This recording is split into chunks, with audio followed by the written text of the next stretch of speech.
nous devons aujourd'hui vous apprendre le maillage. Au cours précédent, nous vous avons enseigné l'escrime. Vous en souvenez-vous?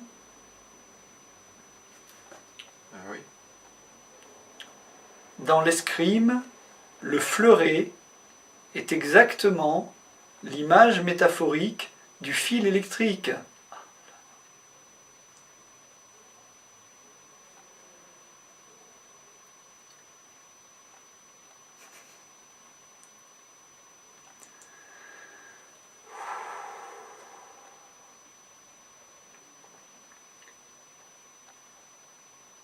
Les deux jouteurs, dans l'escrime, se servent d'un fleuret.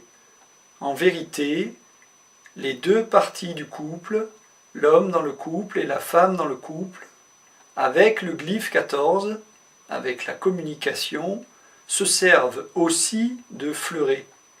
Et ces fleurets, lorsqu'ils sont tendus, permettent à ce que le courant continue de passer, aussi bien que lorsqu'il passait pendant la rencontre. Nous vous avons parlé, par l'escrime, d'une compétition noble. En vérité, au début de vos rencontres, au début de vos couples, si tout marche si bien, c'est parce que, naturellement, vous êtes dans une compétition noble, le fil électrique est alors tendu, les deux fleurets se battent, les deux jouteurs tentent de piquer le jouteur d'en face, mais cela avec des règles, cela avec des attitudes positives. Lorsque l'un des jouteurs atteint l'équipement de l'autre jouteur, il marque un point. Il est bon pour celui qui est en face du conjoint de comprendre que tout au long de la relation, c'est ainsi que cela va se passer, mais que parfois, l'un marque plus de points que l'autre, et au lieu d'équilibrer en rendant des points à celui qui en perd, il continue de les accumuler, et alors l'équilibre se rompt.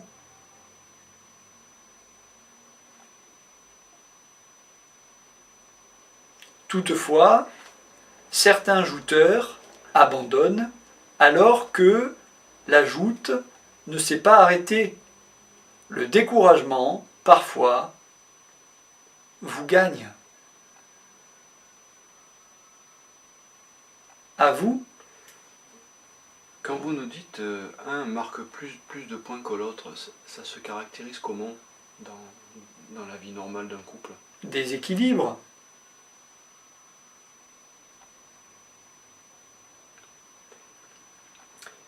Et quand vous nous dites il y a des changements de polarité, est-ce que c'est dans le domaine émotionnel? Entre autres. Quels autres domaines alors?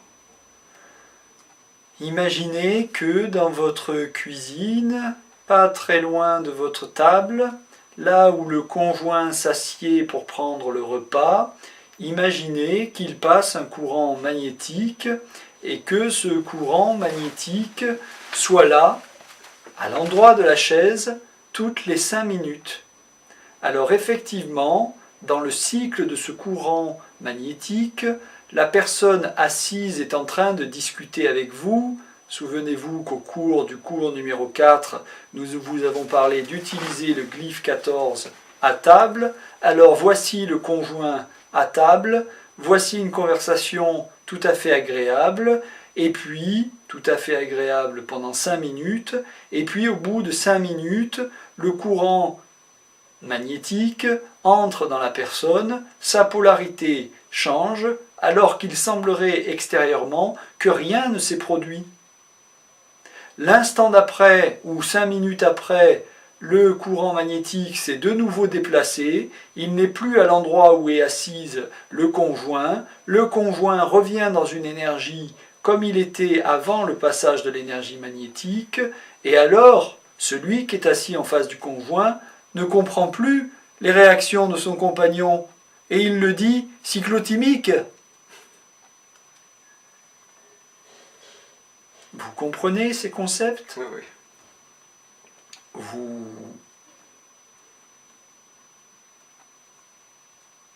Vous attachez de l'importance à ces concepts? Oui, bien sûr, oui. À vous.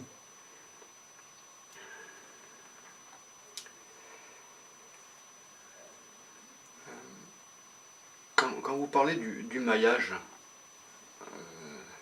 c'est une image qui correspond à quoi dans la vie de couple?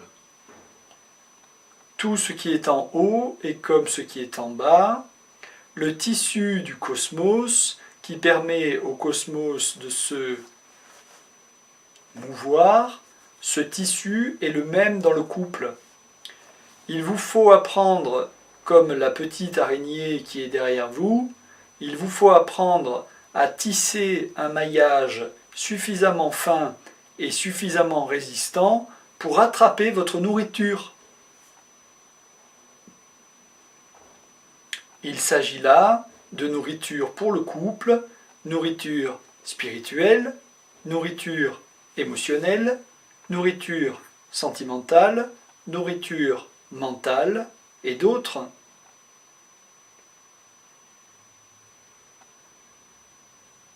Je continue. Pour réaliser le maillage,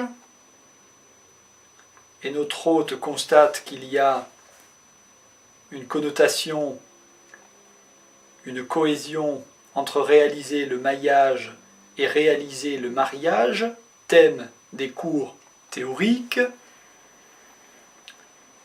Pour réaliser le maillage, il faut premièrement être conscient que dès la rencontre, et nous vous l'avons déjà suggéré pendant les autres cours, dès la rencontre, quelque chose passe entre l'homme dans le couple futur et la femme dans le couple futur.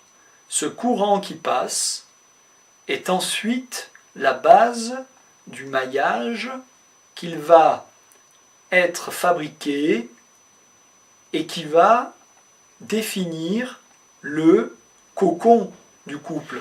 Et c'est cela que vous appelez, quand vous dites on coucoune. Vous vous retrouvez dans votre maillage avec personne autour. Le coucounage n'a rien à voir avec votre canapé, ou votre télévision, ou votre plaid.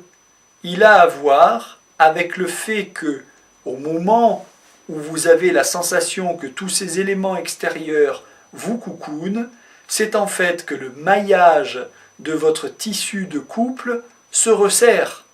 Alors, vous avez le désir de vous mettre dans un environnement molletonné. Mais sachez bien une chose, si vous parvenez à maintenir le maillage suffisamment serré, alors vous êtes en coucounage permanent, comme les méditants, malgré qu'ils soient là où ils sont, au niveau physique, sont toujours en connexion avec la force. C'est la promesse que nous vous faisons. C'est en fait ce coucounage actif, et retenez bien ce terme-là, c'est en fait ce coucounage actif que vous recherchez activement lorsque vous vous rencontrez, l'homme futur dans le couple et la femme future dans le couple. Pourquoi? Parce qu'effectivement, le couple est une entité distincte de l'homme et de la femme, et c'est le couple qui cherche les personnes à réunir.